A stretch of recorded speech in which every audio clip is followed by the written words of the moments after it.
What is going on, Headliner Nation? Welcome in to week 11. It feels like the season is absolutely flying by right now. We've got 4 teams on a bye this week.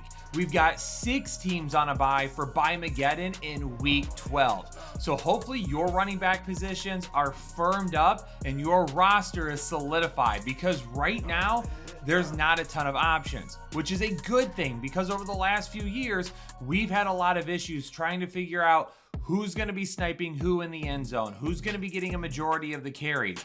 That's not the case right now. Right now, a majority of NFL teams have a solidified starter that we can trust as the number one, and that is good for fantasy purposes, unless you're thin at the running back position. Last week, Thursday Night Football was a ton of fun, and Washington and Philadelphia on Thursday Night Football this week hopefully will bring some of the same scoring output, because that is the way to kick off our fantasy weeks. There's going to be some question marks heading into Thursday Night Football for the Washington Commanders backfield this week. Brian Robinson has missed the last 2 games with a hamstring injury, and will he be able to turn around on short rest and make it back this week? We'll have to keep an eye on that as the week progresses. With no Brian Robinson, even in a tough matchup against the Eagles, who are allowing the 3rd fewest fantasy points per game and have only allowed 2 rushing touchdowns all season, Austin Ekeler is still a medium risk play, because he's not going to have to worry about losing a bunch of touches except some to Jeremy McNichols. If both of these guys end up playing, then unfortunately, because of the matchup, because we don't know for Brian Robinson how active he'll end up being, even if he does play, I'm going to have to put both of them at a high risk, and you're really going to have to hope that one of them finds the end zone. For Saquon Barkley, he's going to be in for another fantastic week. He's one of only 3 running backs to be averaging over 100 yards per game right now. And Washington's defense definitely is willing to give up quite a bit of yards on the ground, allowing the 5th most rushing yards right now and the 4th most rushing touchdowns to opposing running backs. Saquon Barkley should end up having a really solid day. I feel like a lot of people are frustrated with Josh Jacobs and the performance that they've gotten so far from him this season. But for the last 5 weeks, he hasn't finished lower than RB23. This is a lot of time where fantasy owners set themselves up for failure, because when you drafted Josh Jacobs, you probably were expecting a much higher ceiling, and I get that, but you need to adjust your expectations throughout the season. Josh Jacobs right now doesn't have a ton of ceiling. Jordan Love throws the ball quite a bit. He's not really scoring a whole lot of touchdowns, but when it comes to Josh Jacobs and putting him in your lineup, you're not losing weeks because of Jacobs. He's giving you RB2 performances, even if he's your RB1. I think we just need to take a step back and appreciate Josh Jacobs for giving us a pretty high floor, even though he has a lower ceiling, and we just need to readjust our expectations, knowing that he doesn't have the upside that we once hoped for. The Chicago Bears offense is struggling, and Shane Waldron got the axe because of it. So where does the offense go from here, and where is its ceiling going to be the rest of the season? DeAndre Swift over the last couple of weeks has been the RB23 and the RB30, and those performances came after multiple straight RB1 performances prior to that. DeAndre Swift, we've seen this before, a roller coaster of fantasy points. He'll put together a stretch of really good games, and then it feels like he disappears at times as well. And going up against the Packers, he's got a couple of things working against him. Number one, it's an okay matchup, but it's not great. Number 2, if the Packers can lead and have a comfortable lead, the Bears are going to have to throw it, and DeAndre Swift isn't going to get nearly as many touches as we would like. The main question for Jacksonville this week is going to be Tank Bigsby and his health, but I don't know if it really matters all that much. You're going on the road to Detroit, where you're likely going to be trailing, and on top of that, their run defense absolutely smothered Joe Mixon last week and held him to some of the lowest yards on the most carries that we've seen in years in the NFL. Right now, Travis Etienne is going to be a medium risk, because if Tank Bigsby can't go, Travis Etienne is going to be the only guy getting touches, and we know that he can do something in the passing game. But this matchup is really, really bad. And if you're relying on either of these guys to give you fantasy viable performances, you may want to consider someone else if you need more upside. Let's just go ahead and lock in Jahmyr Gibbs and David Montgomery each for a top 12 running back performance this week. Going up against Jacksonville, this is a game that Detroit should win, and they should end up leading a majority of the time, especially at home. So they're going to be able to run the football. Jacksonville's defense is going to be out on the field an awful lot. They're going to get tired. And by the time the end of the fourth quarter gets there, these guys are going to be running all over the place. So over on Underdog right now, Jahmyr Gibbs' projection of 70.5 rushing yards, I've got to go higher than that. I think Jahmyr Gibbs is going to have himself a day with the most volume out of both of the running backs. But let's go ahead and lock in David Montgomery for an anytime touchdown as well. Detroit's going to get in the red zone in this matchup, and when they do, David Montgomery will likely find the end zone. For Minnesota and Tennessee, we will need to keep an eye on Aaron Jones. He left in week 10, but ended up coming back in later on. So as of right now, it appears he's going to be fine, but going up against Tennessee this week, he could end up being limited, and we may have to talk about Ty Chandler at some point in time.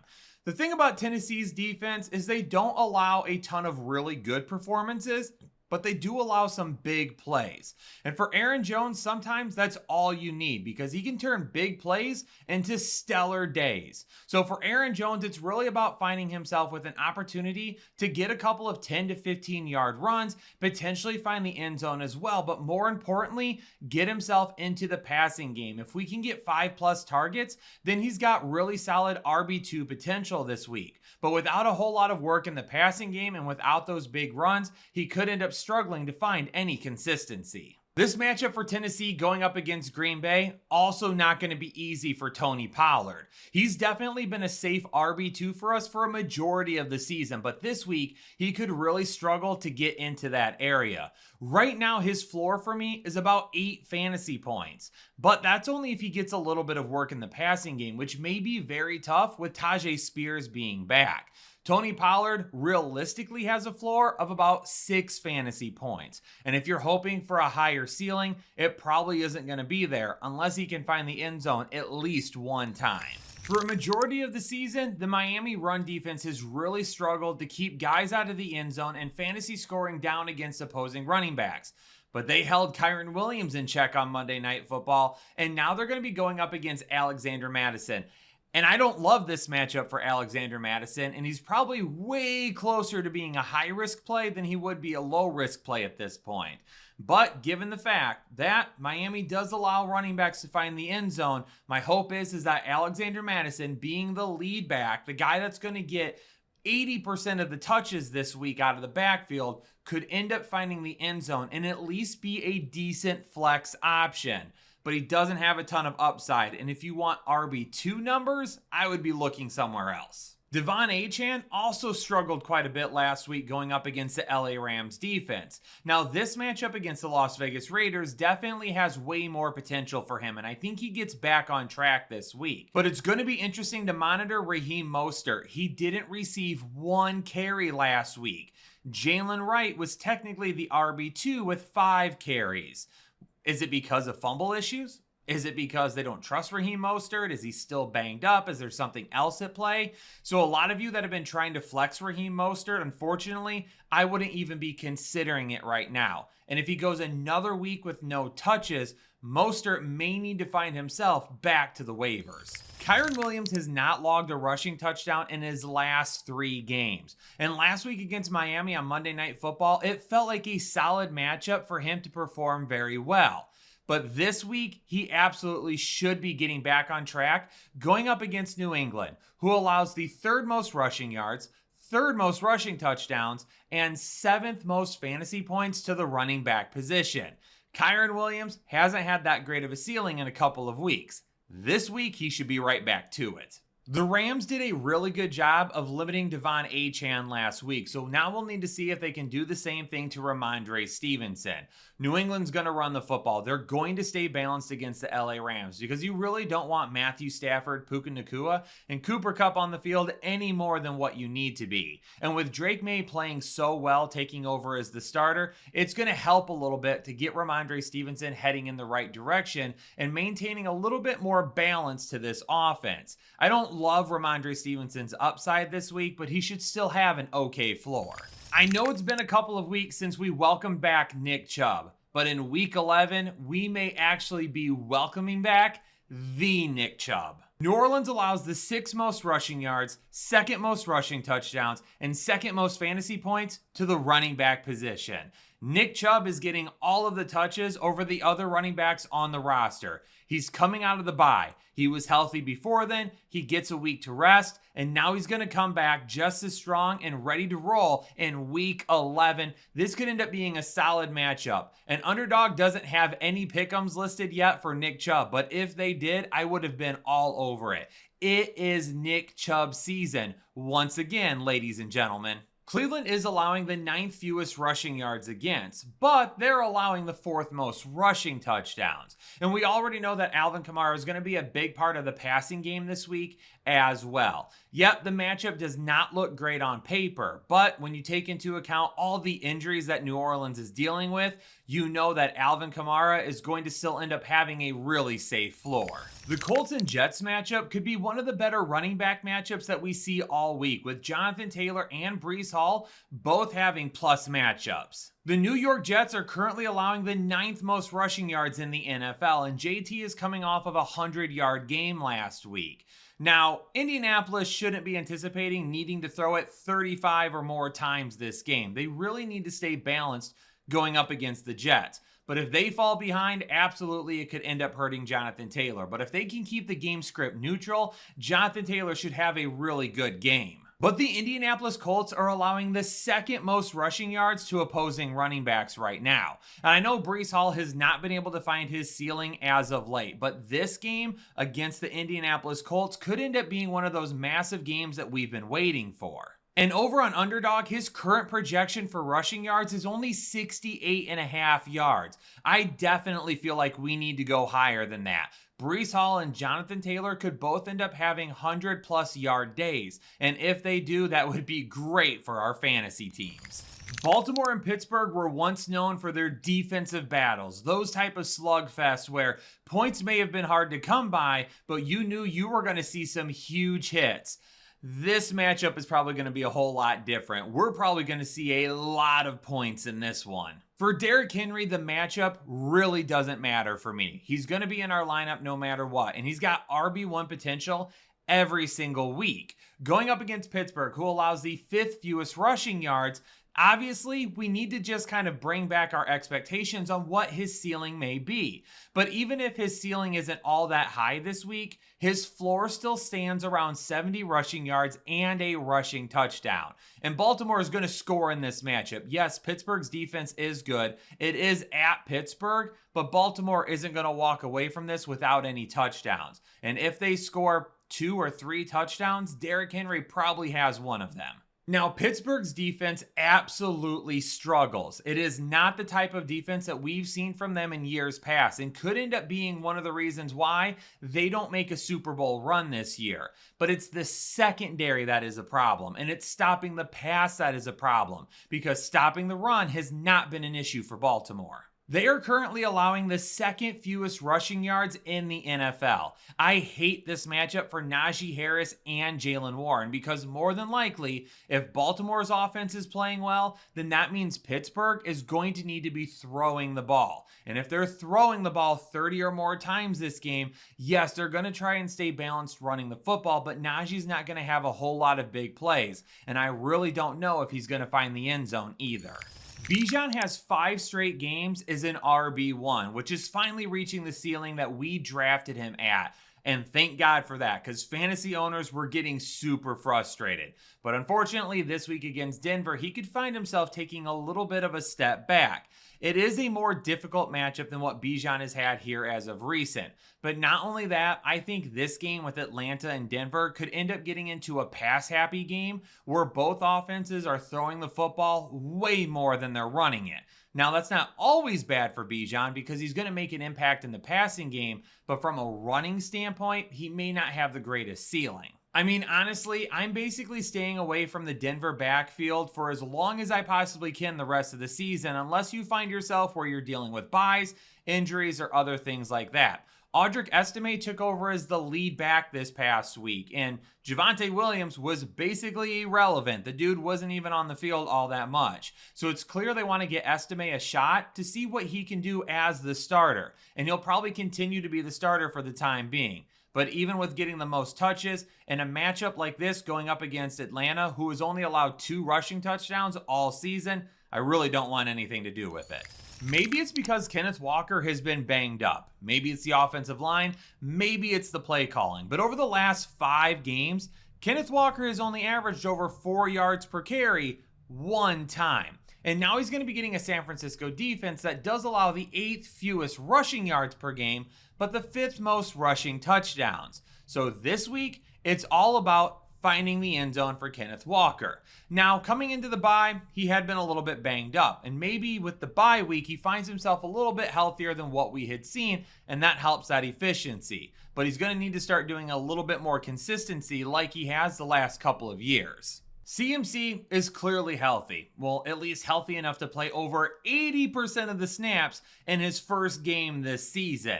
And going up against Seattle, who is inside the top 10 of most fantasy points per game allowed, most rushing touchdowns allowed, and most rushing yards allowed, Christian McCaffrey should have a really big day here in Week 11. For those of you that drafted him that have been treading water all season, hopefully this is the shot in the arm your team needs to head into the fantasy playoffs.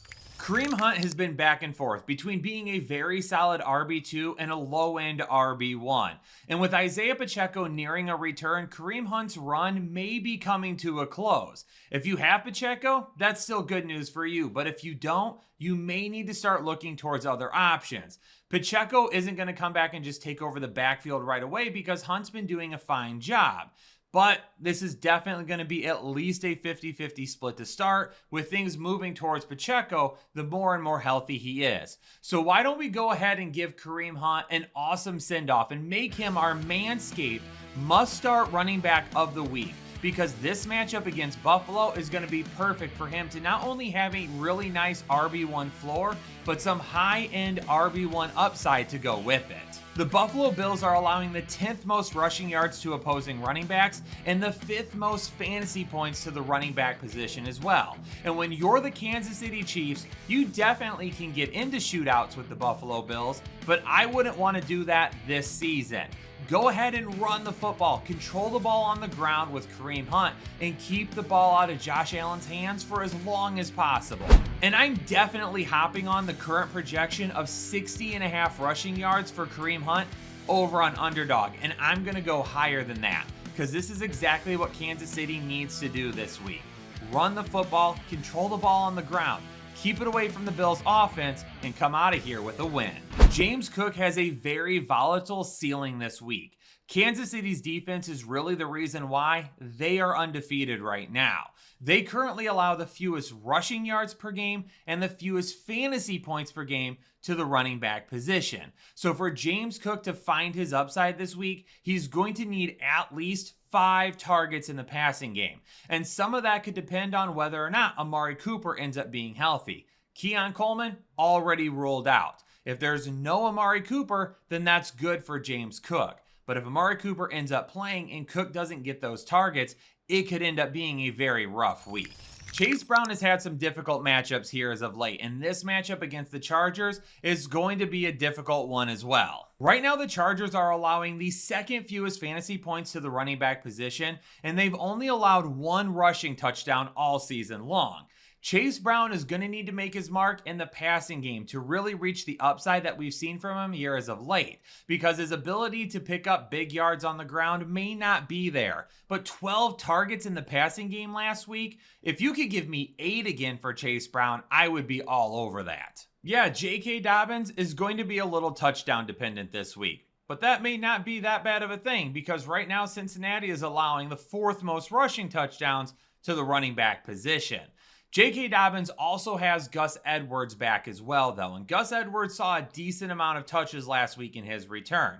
So how much of a split will we end up seeing this week? Unfortunately for me, J.K. Dobbins isn't anything higher than a medium risk as of right now. The touchdown potential is absolutely there, but the volume potential is a little bit of a concern. Monday Night Football is going to be the perfect opportunity to get Joe Mixon back on track. He really struggled last week against the Detroit Lions. He found the end zone, but really after that, picking up yards became quite the task. But the Dallas Cowboys allowed the third most fantasy points and the second most rushing touchdowns to opposing running backs. Joe Mixon finding the end zone this week absolutely could end up happening. And he could end up having a huge week on top of that, especially if Dallas can't really score any points or stay in the game. Joe Mixon could end up having a huge week. With the exception of a couple of big runs by Jahmyr Gibbs at the end of the game last week, and then a touchdown by David Montgomery, the Houston Texans definitely held the Lions' rushing attack in check.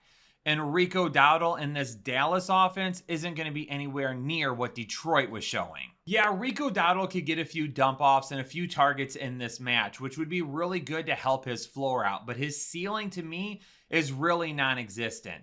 I don't see a path where Rico Dowdle is even going to be an RB2 candidate this week. So if you're starting him, it's because you're dealing with injuries, bye weeks, or your team is just desperate for a player. And if that's the case, you may be in trouble anyway. Well, Headliner Nation, there you have it. Every single matchup and my analysis for the running back position here in week 11. Hopefully your lineups are looking solid. Hopefully your place in your league is locked in and you're moving towards the fantasy playoffs. Make sure you keep it right here though through the rest of the season. Hit that like button, subscribe if you're new here, and if you haven't done so yet, turn on those bell notifications so anytime we drop new content, you're gonna know about it right away. But Headliner Nation, I'm gonna get out of here. Stay safe, stay healthy, and I'll catch you all in the next episode of the Fantasy Headliners.